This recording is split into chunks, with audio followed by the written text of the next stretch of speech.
To all the women who feel like they have to keep it together, no matter what.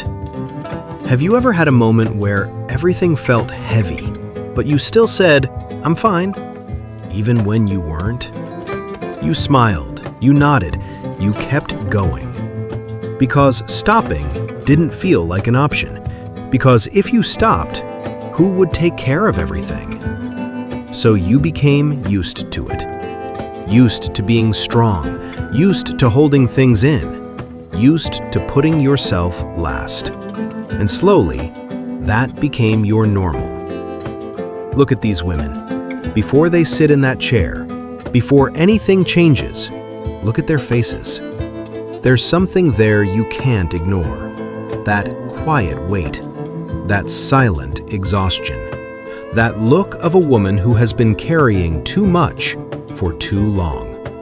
A woman who kept showing up for everyone while slowly disappearing from her own life.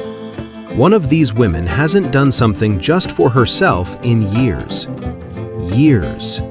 Not because she didn't want to, but because every time she thought about it, something else needed her more. So she told herself, not now, maybe later. But later kept getting pushed further away, until one day she stopped expecting that moment at all.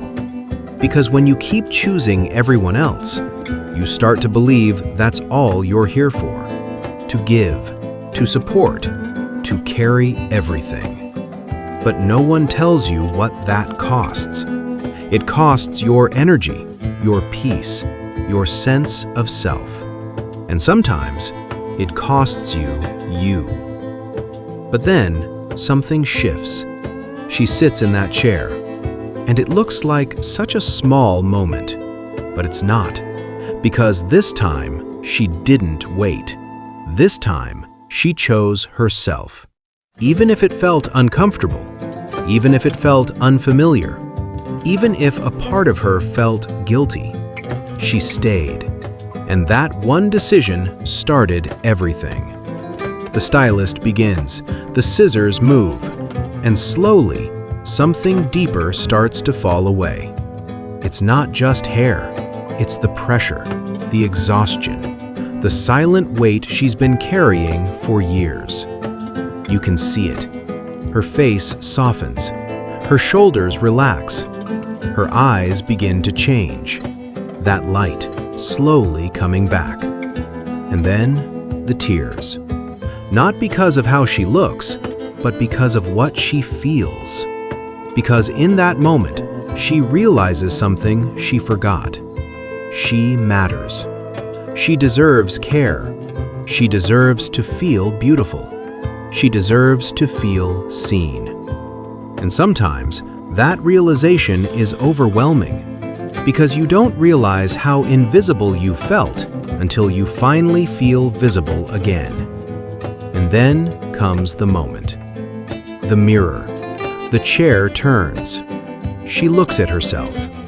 Really looks. And everything goes quiet. Because the woman looking back at her doesn't look lost anymore. She looks alive. She looks present. She looks like someone who finally came back to herself. And then, she smiles. A real smile. The kind that says, I'm still here. Because that's what this really is. Not just a makeover, a reminder. A woman remembering she never disappeared. She just got buried under everything she was carrying. And maybe, as you're watching this, you feel something inside your chest. Because you understand. Because you've been there. Or maybe you're still there. Being strong. Being everything for everyone. But quietly forgetting yourself. So hear this. You are not just here to carry everything. You are not just here to give until there's nothing left. You are allowed to exist as yourself, to feel, to rest, to choose you. Not later, not when everything is done. Now. You don't have to earn it. You don't have to prove anything. You already deserve it. And it doesn't have to be big. It can be small. One moment, one breath, one choice that says, I matter too. Because every time you choose yourself, you come back, slowly, gently, but truly. Look at these women one more time. Look at their eyes, that light, that softness, that quiet confidence. That's not just a transformation. That's a woman remembering she still exists, beyond what she gives. And the truth is, that woman is still inside you too. Not gone, not broken, just waiting. Waiting for you to see her again. Waiting for you to choose her again. So maybe today, you don't change everything. Maybe today, you just stop. You breathe. You look at yourself. And this time, you don't walk away.